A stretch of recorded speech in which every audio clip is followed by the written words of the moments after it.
আসসালামু আলাইকুম। আজকে আমি একটা নারিকেল পুলি পিঠা নিয়ে আসছি আপনাদের জন্য। চুলায় পাতিলে পানি দিলাম, লবণ দিলাম, তেল দিলাম। পানিটা গরম হলে আমি সেখানে ময়দা দিয়ে দিব।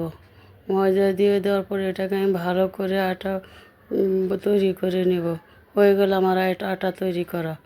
এবার আমি চুলায় নারিকেল আর গুড় মিক্স করে তৈরি করে নিলাম।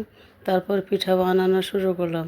দেখেন কিভাবে পিঠাটা তৈরি করতে হয়, কীভাবে পিঠার মুখটা বন্ধ করতে হয়। এই নকশি করা পিঠাটা আমার মায়ের কাছ থেকে আমি শিখেছি। পিঠা বানানো মুখটা সুন্দর করে আমার মা তৈরি করে দেখাই দিছে আমাকে। দেখেন কি সুন্দর করে তৈরি করছি পিঠাটা। তারপর আমি এটা আপনি ফ্রিজিং করে অনেক দিন রাখতে পারেন। আবার এটাকে তেলের মধ্যে ভেজে খেতে পারেন, বা ফ্রাই প্যানেও আপনি এটাকে গরম করে খেতে পারেন। হয়ে গেছে আমার পিঠাগুলি তৈরি করা। দেখেন নারকেল পুলি, দেখতে খুব সুন্দর পিঠাটা।